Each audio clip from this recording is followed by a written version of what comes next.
pero bien, bien. Trabajando mucho, sí creo que se trabaja Ya el estamos doble. en vivo. Ya estamos en vivo.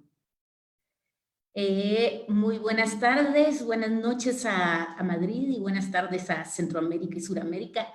Yo soy Alejandra Gutiérrez Valdizán, periodista guatemalteca, directora del medio Agencia Ocote, y para mí será un gran placer poder conversar durante estos próximos minutos con Renato Cisneros, que no necesita mucha presentación, escritor peruano, que le gusta más describirse como escritor que trabaja en periodismo, ¿cierto, Renato? ¿Qué tal, Alejandra? ¿Cómo estás? Gracias por la invitación a conversar. Y sí, muchísimas gracias a Centroamérica. Cuenta Sí, que es sí. fantástico lo que están haciendo. Sí, a Sergio, a Claudia, ¿no? Que se han puesto, como decimos en Perú, las pilas para poder darle a... Está siendo tan fructífera como la otra, que espero que se retome pronto, ¿no? Como todo. Pero bien, me preguntabas, creo que mi periodismo, ¿no? Vivo el periodismo. Y si me han venido tantas dudas ahora mismo es porque de hecho en esta coyuntura donde, por ejemplo, ¿no? Intento leer ficción y hay una suerte de sentimiento de culpabilidad que me ataca desde el subconsciente periodístico, porque de alguna forma me hace sentir como que estoy perdiendo el tiempo en vez de estar conectado con la información, ¿no? Yo hago un programa para Perú todas las madrugadas de España, para una radio en Perú que es RPP, y que es la radio más grande, la más importante, y entonces sí que me gusta estar pendiente de lo que está ocurriendo para poder comunicarlo bien, ¿no? En otras coyunturas suelo relajar más a mi yo periodístico para poder leer y tal, y trabajar, pero en estos días se me está haciendo difícil. Sí, justo te adelantaste a la pregunta porque iba por ahí, que cuál es el pulso que estás haciendo ahora entre esa literatura y entre el trabajo periodístico, como que van en diferentes tiempos y espacios y cómo lo manejas, cómo está siendo tu rutina. Bueno, hasta el 10 de marzo, porque creo que el 10 de marzo ya empezamos a ejercer el confinamiento aquí en casa, aquí en Madrid, aunque en realidad la disposición se dio el 11 o el 12, no recuerdo bien. Hasta ese día mi rutina era levantarme por la mañana y trabajar hasta las 2 de la tarde, que tenía que ir a recoger a mi hija a la guardería. Mi esposo trabaja en un hospital, entonces tenía todas las mañanas para mí, para administrar esas horas según lo que estuviese haciendo. Lo que estaba haciendo era trabajando en una novela. Eh, Felizmente, en el momento en el que uno está tomando apuntes y haciendo lecturas, ¿no? Digo felizmente porque quizá si me hubiese encontrado la pandemia en ese momento tan obsesivo, tan neurótico que es el de la escritura, o peor, el de la corrección, que es donde te asaltan todas las inseguridades y todos los miedos, quizá estaría bastante más intranquilo, pero no fue fácil, no fue difícil en todo caso de poner esa rutina de lecturas y de tomar notas para simplemente dedicarme a mi hija por las mañanas, porque no hay guardería desde hace ya más de 30 y pico de días, casi 40 días aquí en España, y básicamente son incompatibles las dos labores, ¿no? Trato de leer, pero lo hago a cuentagotas, y, y un poco por lo mismo que te contaba hace un rato, ¿no? Porque quizá el poco tiempo que puedo invertirlo, trato de buscar cosas que tengan que ver con lo que está ocurriendo para poder comparar la realidad de España con la de Perú, por hablar de los dos países entre los que me siento, entre los que vivo. Y, y después, para escribir, sí me tomo tiempo para escribir las dos columnas que tengo semanalmente, pero que también las escribo así cuidando a mi hija y conviviendo un poco con estas limitaciones y restricciones que por otro lado también tienen un lado maravilloso, ¿no? Que es poder ver a mi hija, tiene 2 años y medio, y de verdad que es una maravilla. Cuando lo pienso fríamente, creo que es un privilegio poder tener este espacio con ella, ¿no? ¿Cuáles son esas lecturas a cuentagotas que estás haciendo? Tú siempre, me parece haber leído o visto entrevistas tuyas que eres como muy generoso explicando quiénes son tus referentes para tus novelas, para el trabajo que digamos que alimenta tu trabajo literario. ¿A qué libros estás recurriendo o a qué lecturas? Mira, te las puedo decir mostrándotelas incluso, no porque lo haya preparado, sino A ver, porque hagámoslo interactivo.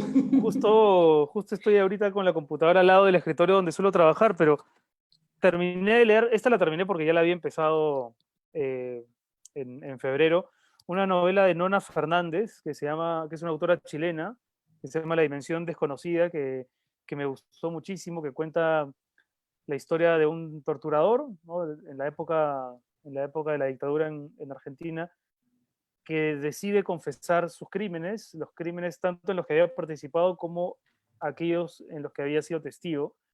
Y, y ahí la narradora se hace una serie de preguntas bien interesantes respecto de por qué un hombre que ha sido entrenado para cumplir una serie de misiones escabrosas y después de haberlas ejecutado, ¿no? Muy disciplinadamente, por qué decide dar un paso moral al costado y no solamente dejar de hacerlo, sino además confesarlo y poner en evidencia a los que hasta hace poco han sido sus compañeros, ¿no? Los otros militares torturadores. Es un libro que me gustó mucho y que conecta con este interés mío por las dictaduras latinoamericanas y con el libro que yo escribí, en fin.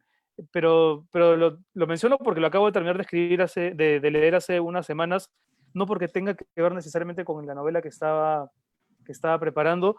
Un libro que sí tiene que ver con ese proyecto es este, que es un ensayo de Félix Terrones, que es un escritor peruano que vive en Francia y se llama Un sueño hecho ficción, los prostíbulos en la novela latinoamericana. En mi próxima novela, si es que la llevo a escribir, si es que la logro concretar, no me gusta mucho adelantar de las cosas que estoy preparando, pero sí me interesa recrear un prostíbulo, ¿no? Y este libro hace un recorrido por determinadas novelas latinoamericanas, novelas de Vargas Llosa, de Onetti, de José Donoso, donde el prostíbulo y la prostitución son protagonistas. Estaba leyendo eso y había empezado, y este es el libro con el que estoy avanzando así de parrafito en parrafito, entre que armo legos y vemos El Mago de Oz con mi hija, eh, de Garth Greenwell. Es una novela de hace ya 3, 4 años que se llama Lo que te pertenece, que es una novela que se inscribe en la tradición de autores gay que han empezado a escribir desde hace relativamente poco tiempo y que está haciendo un novelón hasta ahora. Recién voy en la página 65, pero me tiene muy enganchado. Ah, Así que bueno, bien. estoy en eso y de vez en cuando me meto a leer cuentos, ¿no? Siempre algo de Ribeiro, de Julio Ramón Ribeiro, algo de Onetti. Y el otro día Edmundo Pasoldán colgó en Facebook los cuentos de una autora mexicana que acaba de morir, a la que yo nunca había leído, Amparo Dávila. Y me he pedido un libro suyo de cuentos completos para ver, esperando que me llegue pronto, porque lo que leí me encantó. Así que esas son, de alguna manera, mis Tus lecturas, ¿no? De lecturas. estos días. Sí. ¿Crees sobre el proyecto que estás trabajando o que estabas trabajando hasta antes del confinamiento? ¿Crees que va a transformar este momento de nuestra historia compartida el proyecto que tú estás trabajando o lo retomarás con la misma mirada? Buena pregunta, porque sin duda en estos meses creo que hay cosas que están cambiando, ¿no? No solamente a nivel sistémico e integral, o que deberían cambiar, sino creo que también esta pandemia tiene esta doble característica de ser, por un lado, absolutamente global, ¿no? Es una pandemia planetaria que tiene a hindúes, a, a, a peruanos, españoles, a nicaragüenses hablando de lo mismo, pero por otro lado también es una pandemia que toca en lo más privado y en lo más interior, porque incluso recluido en tu casa, que es el lugar donde más seguro puede estar uno, incluso ahí uno corre riesgos, ¿no? Si no toma determinadas precauciones, también uno puede contagiarse en la propia casa. Entonces, también creo que los cambios deberían operar a nivel individual. La verdad, no sé cómo, me costaría decirte que sí, porque además uno cuando empieza un libro, rara vez el libro termina siendo eso que uno imaginó al principio, ¿no? Yo ahora te hice un esbozo muy somero de qué tipo de novela quiero escribir. Es una novela sobre la corrupción, donde hay elementos del mundo prostibulario, pero tal vez algo se esté transformando también en mí, ¿no? En mi mirada de autor, que a la larga, al momento de la escritura, vaya a tener una correspondencia. No lo sé, pero sí, sin duda, sí creo que hay una preocupación general, no solamente mía, porque tengamos una mirada nueva respecto de temas que son, creo que claves, sobre todo en nuestros países, ¿no? Pienso en reorientar la mirada hacia una educación mucho más igualitaria. Esos sectores que se están viendo hoy desnudados en su pobreza a raíz de esta crisis, ¿no? Por supuesto que la sanidad y, y tantos otros ámbitos en los que nuestros países están sufriendo el impacto con una dureza especial, ¿no? Una dureza de verdad que, que por un lado da pena y por otro lado irrita, ¿no?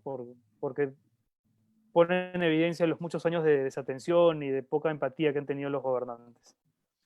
¿Sí crees que yo hay días que amanezco optimista y hay días que amanezco con la nube negra? Entonces hay días que creo que sí va a pasar algo que nos haga discutir y pensar en las estructuras del sistema que tienen nuestros países en Latinoamérica. Sí, ¿tú tienes esa mirada optimista?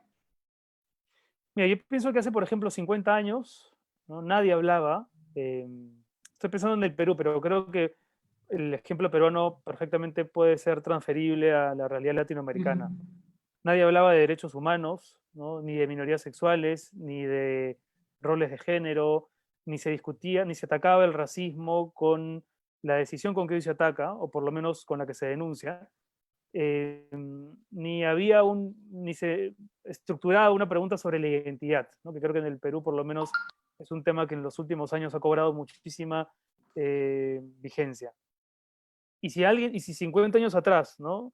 Dos personas conversando, evidentemente no por Facebook, sino en la calle, si hubiesen hecho la misma pregunta, estoy seguro que quizás no imaginaban que medio siglo después, o tal vez sí, esos temas iban a estar colocados en la agenda, aun cuando todavía seamos una minoría los que trata de llevarlos adelante y problematizarlos, ¿no? Entonces, digo esto para responder lo siguiente.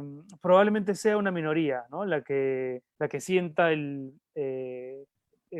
golpe que representa esta pandemia, el golpe a nivel social que representa esta pandemia, pero quiero creer que va a ser una minoría lo suficientemente inteligente y hábil para no abandonar esos temas y seguir colocándolos, ¿no? O sea, en Perú, por ejemplo, tenemos un año electoral, el 2021 es un año de elecciones, y entonces tiene que aparecer necesariamente algún nuevo liderazgo que recoja todas las discusiones de estos meses, pero con sinceridad, ¿no? Genuinamente, ¿no? No que sea un politicastro más, ni un político de toda la vida queriendo llenar algunos párrafos de su plan de gobierno con espontáneas preocupaciones por la salud y la educación y en fin, eh, sino un líder nuevo que tenga esos temas, que lleve esos temas como propios, ¿no? No creo que la mayoría vaya a cambiar. O sea, el día que nos den luz verde para salir a todos, es muy probable que la gran mayoría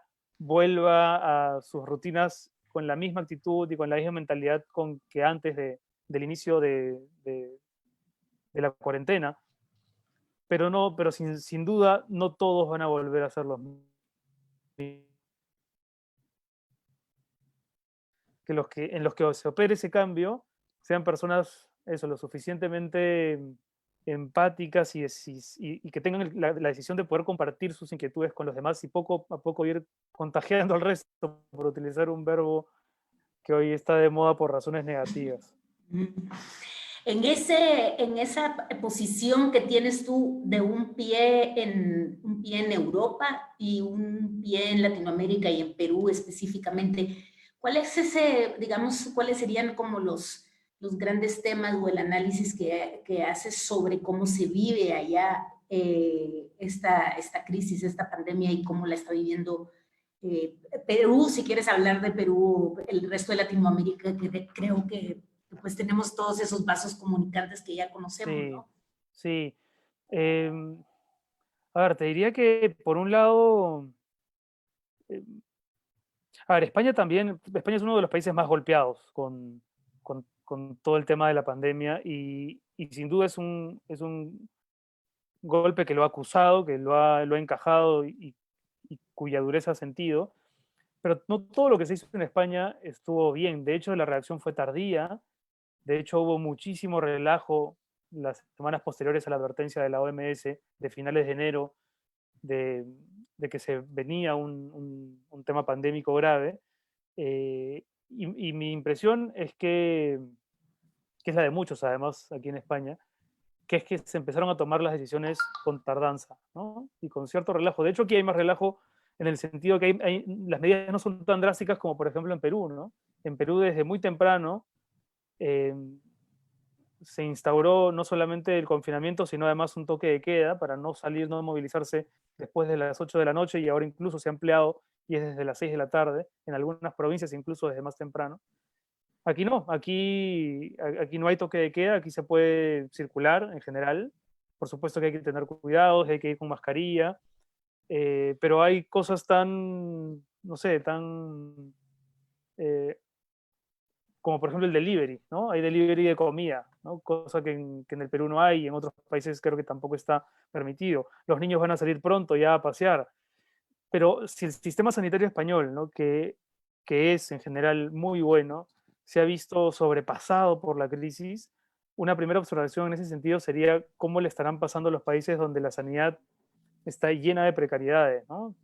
Donde los médicos están mal pagados, donde no hay suficiente instalación ni infraestructura para acoger centenares de enfermos, y eso es lo que ya está ocurriendo ahora en Perú, ¿no? Entonces, te diría que sí, hay diferencias, pero esta crisis es transversal incluso en la forma en la que arrincona a las sociedades aparentemente más preparadas y a las más pobres sin duda las golpea más, ¿no? Por eso es que espero y cruzo los dedos para que en Perú las cosas puedan hacerse continuo, que la gente respete las reglas, que es por ahora lo que más nos está costando, ¿no? Eso y tomar más pruebas, que es ahorita la tarea pendiente. Y que creo que es un pendiente en una discusión que hay en la mayoría de países de Latinoamérica, ¿no? Esta carencia de pruebas y de información sobre Sí, realmente cuál es la sí, situación. Hago una pausa aquí porque están mandándonos preguntas. vale. Volvemos al inicio de la conversación sobre tus referentes de lectura y dice Jimena González. ¿Podrías, por favor, explicar más acerca de tu interés por las dictaduras latinoamericanas? ¿Por qué vale la pena contarlas? A ver, bueno, mi interés parte por un tema personal familiar, ¿no? Mi padre fue militar, y yo escribí una novela que se llama La distancia que nos separa, donde un poco examino su figura pública y su figura privada. Y, y él fue un personaje que, bueno, él nació en Buenos Aires e inició su carrera militar en Buenos Aires, estudiando en la escuela militar junto con los hombres que luego se convirtieron en los conductores de la dictadura argentina, ¿no? Nombres como los de Viola, Videla, Galtieri, tan asociados en Argentina y en general en el imaginario continental a muertes, a genocidio. Yo siempre los relacioné con mi padre, porque eran amigos de mi padre. Y solamente cuando hice la investigación, por supuesto que ya me había enterado de muchas cosas, pero solo cuando hice la investigación entendí la dimensión criminal de estos hombres, y me impactó muchísimo que hayan sido personas cuyo predicamento era tan parecido al predicamento de mi propio papá. Y él mismo era un admirador, ¿no? De las dictaduras que por lo menos en Sudamérica funcionaron casi en simultáneo, ¿no? En Uruguay, en Chile, en Argentina. Entonces hay un interés personal, por un lado, pero por otro lado también hay un interés ya desde mi perspectiva de ciudadano. Creo que es un periodo que marcó a toda nuestra, a todo nuestro continente. Creo que no hay sudamericano mayor de 30 años que no arrastre algún tipo de herida producto de la dictadura, ya sea porque perdió un familiar, ya sea porque fue hijo o es hijo de alguno de los que participó en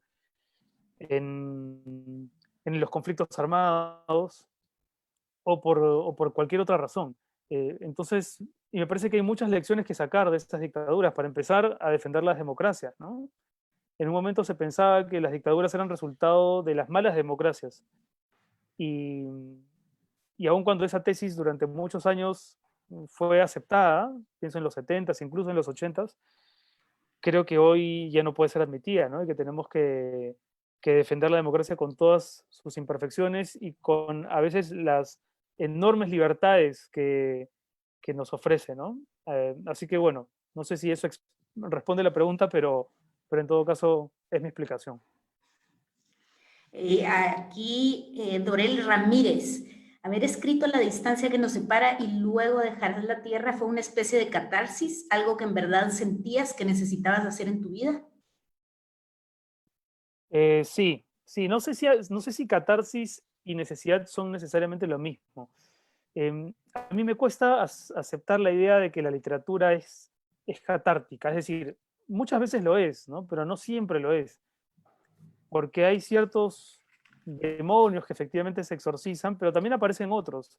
Yo prefiero decir que no es que uno exorcice sus demonios escribiendo, sino que uno aprende a domesticarlos, ¿no? No es que desaparecen por el hecho de escribir un libro, esos demonios que te han atormentado, te han perseguido desde que eras adolescente o tal vez antes, o ya en tu vida adulta.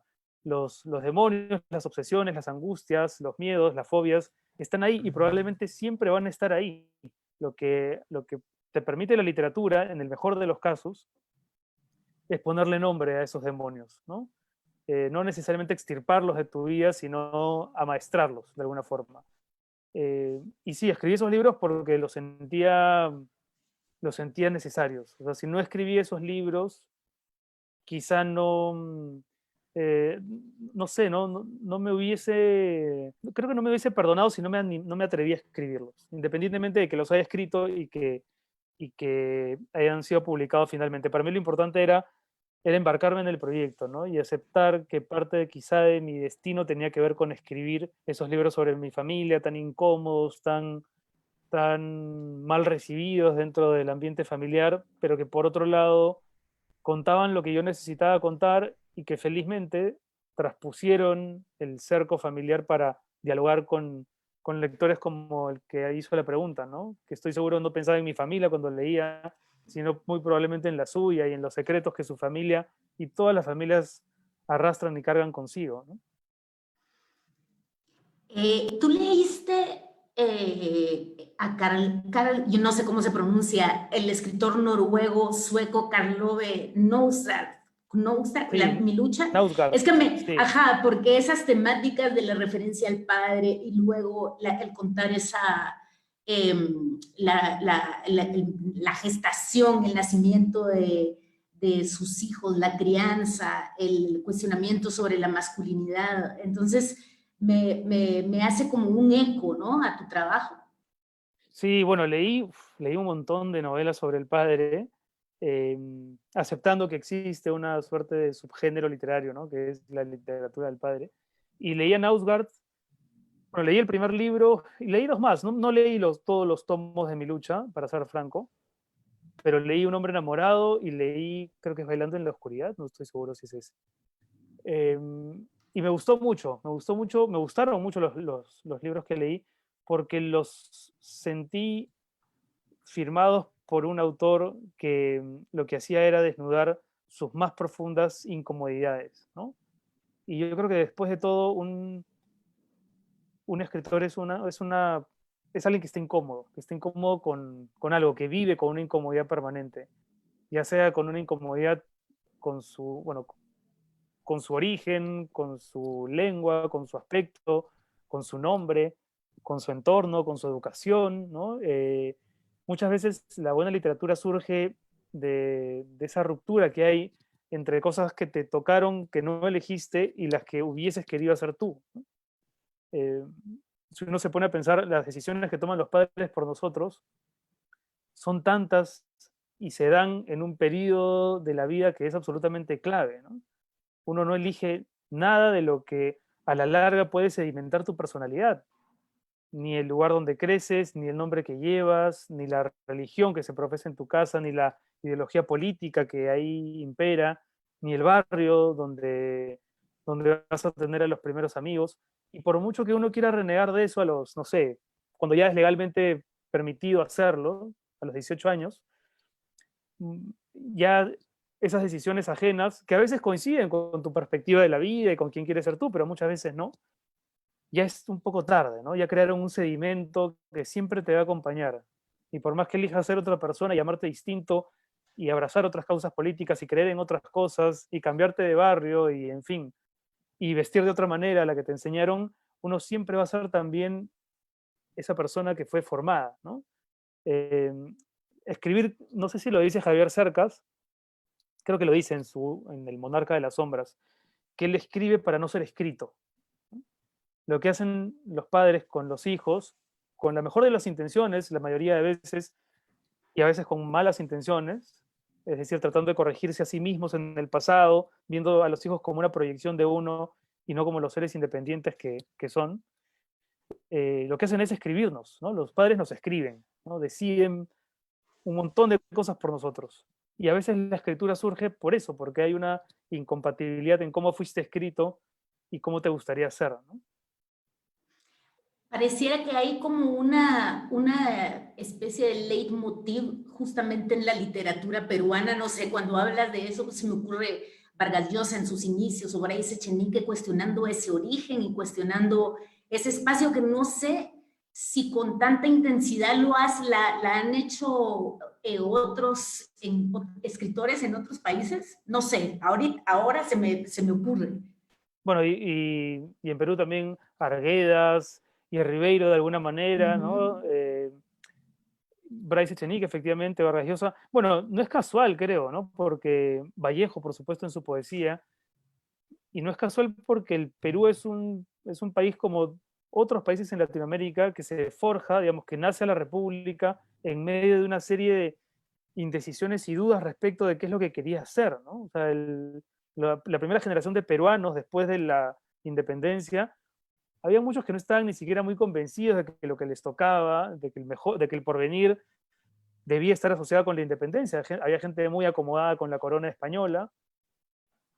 Y, y entonces yo creo que ya esas dudas de identidad, de qué cosa era la peruanidad, como qué cosa era, no sé, qué significaba ser ecuatoriano o colombiano en esos primeros años, creo que son dudas que van arrastrándose, que de alguna manera permanecen y van pasando de generación a generación y cada uno ya las va adaptando y adoptando a su tono, a sus proyectos de vida, etcétera.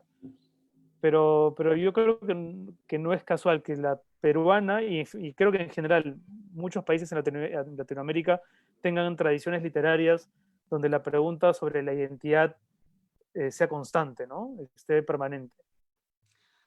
Dejaste la pregunta en bandeja, ¿cuáles son tus incomodidades?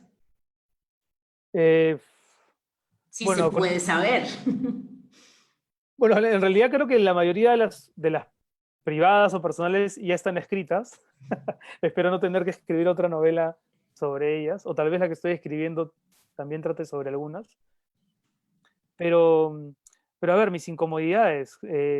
¿Dices respecto de mi país o respecto Y tú de...? hablabas de los escritores que escriben ante esa incomodidad, de lo que les incomoda en su interior y qué es lo que los impulsa a escribir. Por ejemplo, yo cuando leo a Bryce, eh, pienso en alguien que no necesariamente está, en un personaje, quiero decir, no pienso en un personaje que no necesariamente está muy a gusto con la educación privilegiada, ¿no? De clase alta que recibió y que todo el tiempo lidia con eso y que en el fondo se sabe más progresista, más conectado con otro mundo. Y los libros de Bryce, o muchos de ellos, ¿no? Pienso fundamentalmente en Un Mundo para Uh Julius, -huh. pero tal vez también hay algo de eso en Tantas veces Pedro, ¿no? Hay como una fractura, una ruptura entre el sujeto y su entorno, ¿no? Eh, y tal vez algo de eso también ha habido en mi caso, ¿no? Es decir, yo no es que me sienta incómodo respecto de mi familia, pero sí había valores y mensajes en la familia en la que yo crecí que con el paso del tiempo se han ido, no sé si evaluando, pero en todo caso sí cambiando, ¿no? Pensaría por ahí en eso, pero, pero para salvarme de la pregunta diría que ya las incomodidades fueron escritas Ya. en esos libros. Y ojalá algún lector que no las ha leído se anime a leerlas. Muy bien, muy bien. A ver, ay, me eliminaron uno de los mensajes, pero hablaba, a ver,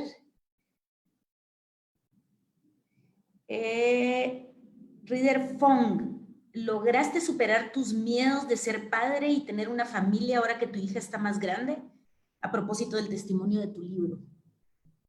Bueno, el último libro que escribí, que se llama Algún día te mostraré el desierto, justo trata de eso. Es un diario que yo empecé a escribir el día que me enteré que iba a ser papá, eh, y que además recibí la noticia con una mezcla de pánico y felicidad, en ese orden, además más pánico que felicidad, y me costó muchísimo lidiar con la idea de la paternidad, porque uno, si bien se convierte en padre realmente, bueno, en realidad creo que uno está siendo padre todo el tiempo, ¿no? Mi hija es muy pequeña y yo siento que tengo muchísimo que aprender y probablemente el camino a la realización paternal no esté hecho de otra cosa que no sea fallar constantemente.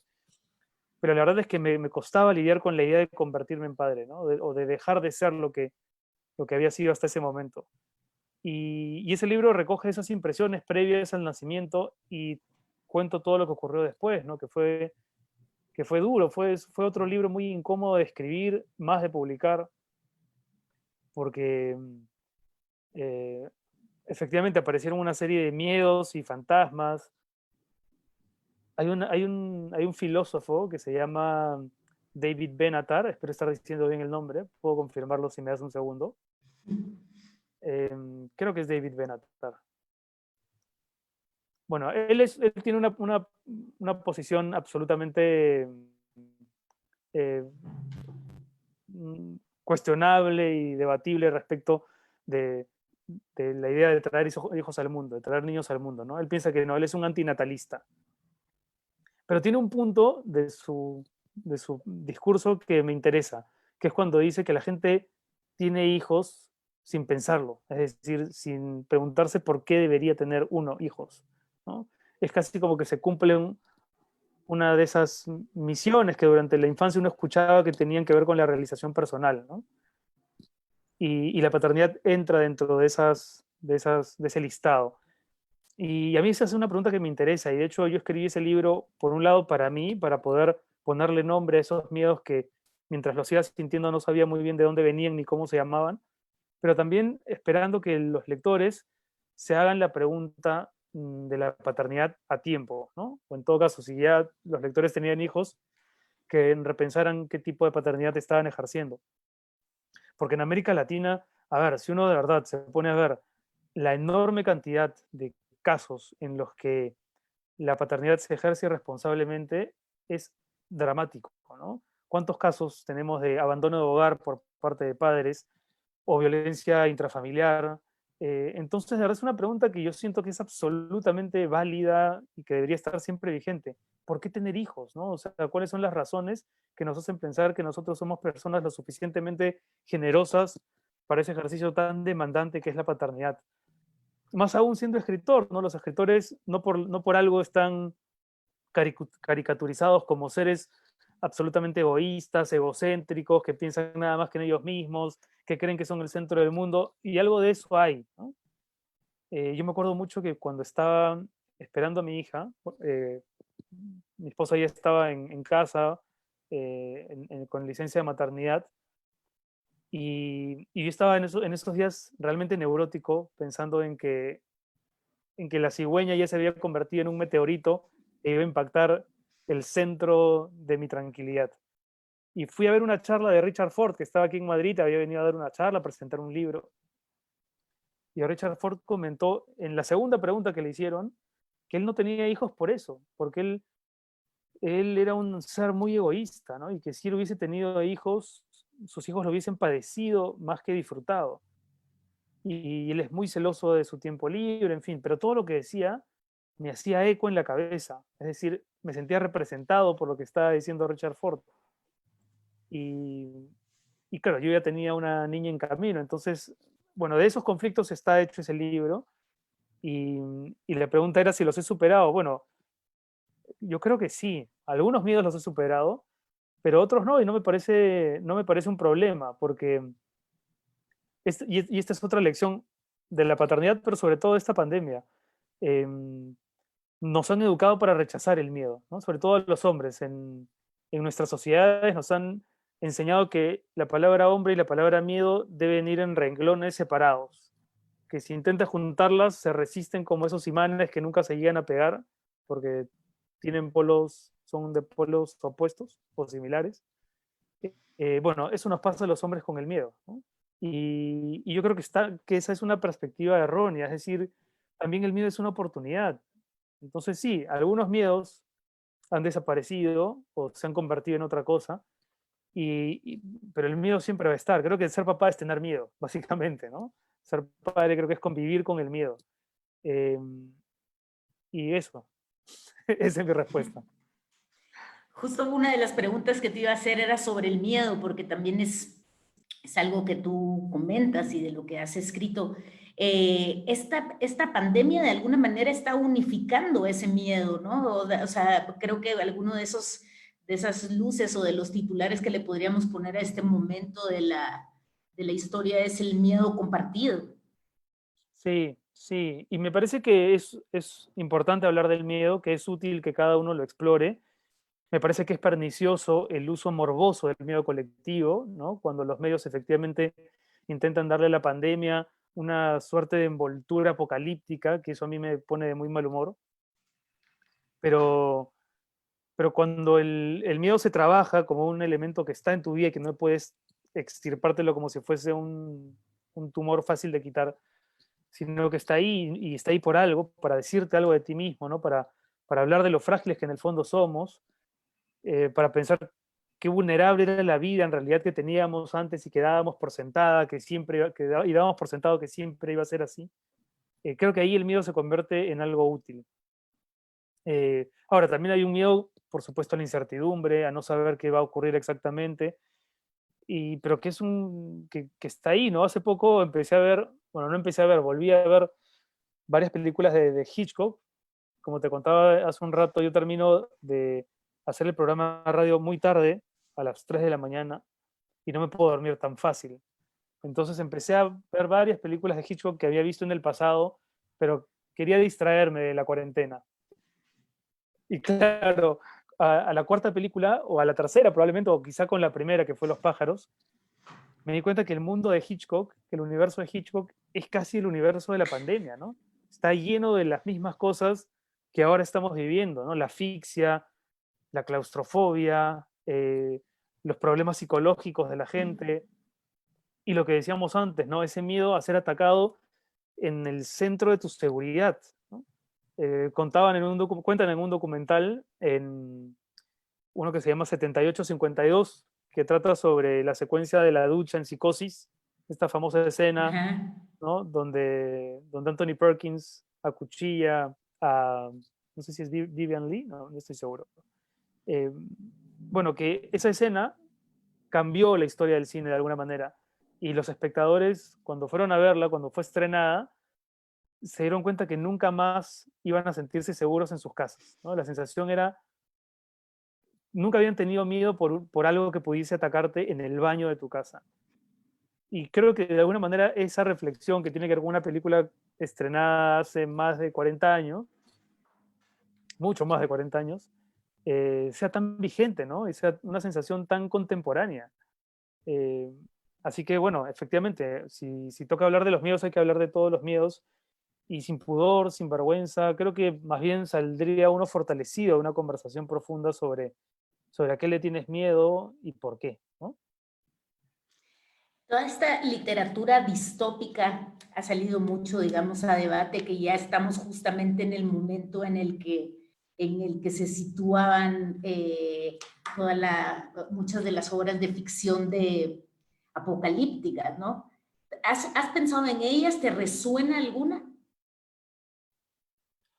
Bueno, lo que me resuena, pensaba mucho en, en la ironía de haber de haber, de venir, digamos, de una cultura donde se ha escrito tanto sobre el fin del mundo y se han hecho tantas películas sobre el fin del mundo, que deberíamos haber llegado al fin del mundo un poco más preparados, ¿no? Digamos, hemos sido entrenados por directores, escritores, a lo largo de las últimas, no sé, 5, 6, 7 décadas, quizás los últimos 100 años, eh, y de pronto llega y no sabemos qué hacer, y nos volvemos locos y tenemos miedo.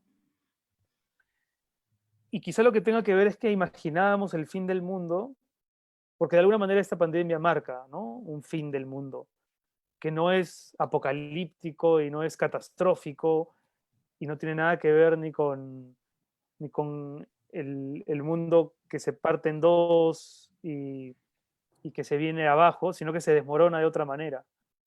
Había pensado más en esa ironía, más que en algún autor en concreto, quizá en Philip Dick, ¿no? El autor de esta novela que inspiró Blade Runner. Eh, las ovejas sueñan con, perdón, los androides sueñan con ovejas eléctricas, ese es el título de la novela que le da pie a Blade Runner. Eh, Pensé en él porque tiene una novela, Philip Dick, que se llama Un hombre en el castillo, donde hay un hombre. La novela cuenta que ha pasado la Segunda Guerra Mundial y todos los que en verdad ganaron, perdieron, y todos los que en verdad perdieron, ganaron. Es decir, los nazis ganaron y perdieron los aliados. Pero hay un hombre que se refugia en un castillo a escribir un libro en el que la historia ocurrió al revés, es decir, donde los nazis perdieron, que es como en realidad ocurrió, ¿no? Pero pensaba en él porque quizá por eso, ¿no? Por esta paradoja de haber crecido viendo historias de cómo el mundo se destruye para ahora asistir a su destrucción medio anonadados y sin saber muy bien cómo reaccionar, ¿no? Es una paradoja que sin duda va a estar acompañándonos hasta que termine todo esto. Sí, sí. A ver, Virginia Vigil dice, creo que fuiste muy valiente en escribir sobre tu familia. Me impresionó que triunfara tu amor sobre lo que fue tu padre. Esa es la labor del hombre de bien. Tú vivirás tu vida y será hermosa a pesar del pasado del que no fuiste responsable. Es un comentario. Bueno, muchas Y, gracias. Muchas y gracias. luego dice Angie Quintana Alvarado, entonces, ¿cuál es una razón que tú consideras válida para tener un hijo? Eh, bueno, creo que es una pregunta muy personal. ¿Ah? O sea, yo no podría, digamos, dar una respuesta que le vaya a servir a nadie, porque en realidad las lecciones de paternidad que yo estoy aprendiendo me están sirviendo a mí. Pasa un poco con los libros también. Es como cuando te preguntan eh, qué trucos o qué consejos das para escribir un libro. Es curioso porque es una pregunta absolutamente tramposa y si hay respuesta, también la respuesta es tramposa. Me refiero a que los trucos para escribir un libro, el autor recién los descubre al final del libro, no necesariamente al inicio. Y los descubre cuando ya lo escribió, ¿no? Cuando lo puede entender, a veces, muchas veces, gracias a los lectores. Pero resulta que son trucos que solamente servían para este único libro. Entonces, cada libro tiene su propio mecanismo y sus propios trucos. E igual, ¿no? Cada hijo, partiendo del punto en que la decisión de, en que los niños aparecen porque hay una decisión madura detrás, responde a un determinado propósito y a una determinada inquietud, ¿no? Yo tenía muchas ganas de ser padre, sin duda, y lo confirmo ahora, ¿no? Con mi hija. Pero en esos meses posteriores al anuncio del embarazo, si no niego que hubo una serie de miedos y dudas, etcétera. Pero, pero una de las razones por las que creo que sí vale la pena es porque pone en perspectiva absolutamente todo, de verdad. O sea, creo que devuelve todo lo que uno antes creía que era importante y decisivo para su vida, lo devuelve a su exacto lugar. Para mí la literatura nunca va a dejar de ser importante, por cierto. O sea, creo que es mi mayor vocación. Pero, pero por momentos la siento tan secundaria respecto de la experiencia de tener un hijo y eso me alivia, porque de otra manera estaría muy pendiente de los libros que tengo que escribir y de cómo le van a ir esos libros y si tienen lectores o no y qué dicen los críticos, que me parece que es una neurosis que la he tenido en algún momento pero que no quisiera tenerla porque creo que perjudica mucho la labor creativa en general, ¿no? Mis expectativas hoy están centradas básicamente en mi hija, ¿no? Son ya más expectativas de un padre que las de un escritor que es padre, más que solo las de un escritor, ¿no? Eh, Así que bueno, no sé si esa es una recomendación, no, no quiero tampoco generar aquí una campaña de natalidad, pero, pero creo Más que que cada uno tiene dicen, que descubrir por sí mismos. sí, dicen que después de este enclaustramiento ¿Cómo, cómo? que después de este enclaustramiento Ah, va a haber explosión demográfica, más tus consejos, yo no sé qué va a pasar. los, Eh, los, los corona boomers. sí, exactamente. Ya nos están avisando que estamos a punto de cerrar, pero te hago la última pregunta, que es una que me hago yo todas las mañanas como periodista. Ya mencionaste algo sobre ese pánico o esa digamos, no sé cuál es la palabra, la estridencia del miedo con el que algunos medios narran esta historia, Mm, pero ¿cómo estamos contando los medios o cómo estamos contando los periodistas este momento de la historia o qué reflexiones tienes tú sobre lo que deberíamos estar contando? em, Mira, Alejandra, a mí me ha pasado en las últimas 3 semanas en la radio una cosa bien interesante, que es abrimos los teléfonos para que la gente nos cuente cómo está llevando adelante la cuarentena, ¿no? Con quién está, qué cosas les preocupan. Muchos tienden directamente a hacerle alguna crítica a las disposiciones del gobierno, cosa que está bien, pero se vuelven mucho más auténticos cuando empiezan a hablar de sus propias carencias y de las propias cosas que ven en el día a día. Y, y ahí es donde yo me he sentido mucho más conmovido cuando escucho el testimonio, las historias privadas y personales de cada persona, que cuando me meto a ver el mapa virtual de la Universidad John Hopkins y veo números y cifras que son impactantes, pero que por alguna razón ya no me emocionan, ya no me estremecen.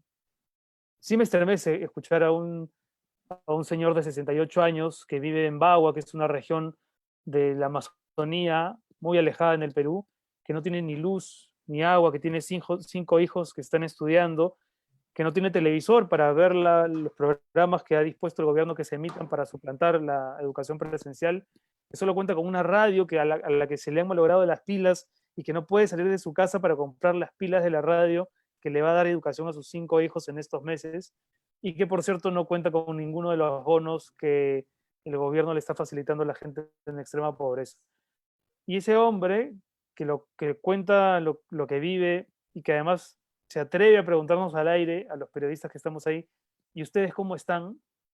A mí ese testimonio me desarma, ¿no?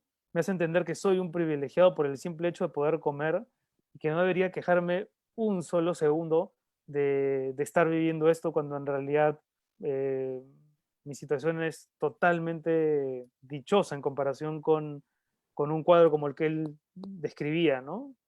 Limitándose a describir simplemente su modo de vivir. Bueno, y como ese hay un sinfín de testimonios, ¿no? De gente que está viviendo verdaderas pesadillas. Entonces, siento que junto con la información oficial, los medios deberíamos centrarnos para sensibilizar a aquellos que no quieren cumplir las reglas y que están desordenando todo y que no contribuyen a que la pandemia pueda atajarse antes. Deberíamos darle más espacio a esos testimonios. Creo que es ahí donde la gente quizá pueda pensar, eh, caramba, esto me puede pasar a mí, ¿no? Tal vez algo así puedo vivir yo.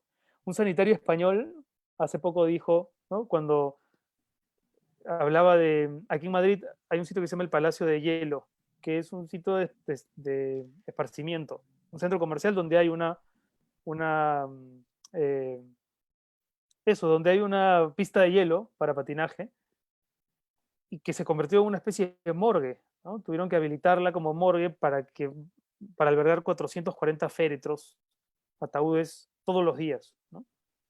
Y un día entrevistaron a un médico que trabaja ahí y dijo que todos los días recibían esa cantidad de, de ataúdes. Y dijo la siguiente frase, dijo, es como si se cayese un avión todos los días. Y claro, entonces cuando le pone una suerte de imagen o metáfora más terrenal a la cifra, ¿no? Si te dicen, sí, han muerto 440 personas, te impacta, ¿no? Te duele a un nivel, pero el número tiene pues esa condición gélida que le impide a quien lo escucha penetrar en la humanidad que está detrás. Pero si te dicen, es como si todos los días se cayese un avión y que nos hemos acostumbrado a eso te remece, ¿no? Mucho más, ¿no? Te hace pensar, diablos, cuánta gente se está muriendo y qué normal se siente, ¿no? Entonces, yo no sé cómo los medios deberían hacerlo, pero sí creo que a ese tipo de testimonios hay que darles más espacio, ¿no? Bueno, pues muchas gracias. Ya nos advirtieron que se nos acaba el tiempo. Vámonos. Muchísimas gracias. Perdón a quienes no alcanzamos a leer sus preguntas. Eh, y sí, Y perdón por el peinado también, que es consecuencia del confinamiento. eso es Con un peinado Beatle totalmente desactualizado. todos los peinados de esta época serán perdonados. Sí, pero me encanta eso, ¿no? Porque las mujeres que de pronto se descubren las canas, Sí, alguien decía, ¿no? Hoy ir a la peluquería podría merecer un cuento de Carver, ¿no? sí. Porque un hecho tan absolutamente anodino o qué sé yo, costumbrista, de pronto se convierte en un problema, en una Sí, sí, incomodidad. sí. Eh, En el gran reto. sí, Muchísimas gracias, Renato, por tu tiempo, a ti, por el Alejandra. desvelo. eh, y gracias a quienes estuvieron escuchando. Lamentamos eso, no haber podido compartir todas las preguntas y comentarios. Solo avisarles que el viernes 24 Centroamérica Cuenta vuelve a organizar otra charla en línea con 4 escritores nicaragüenses que viven en México a las 7 de la tarde en Managua, 8 de la noche en México y a las 10 de Europa, Berlín. Entonces, para que estén súper pendientes y pues eso, muchísimas gracias, Renato, ha sido un Alejandra, muchas verdadero gracias. placer, que estés muy Gusto bien. conocerte. Igual, Hasta pronto. igual. Chao, chao. Chao con todos. Chao.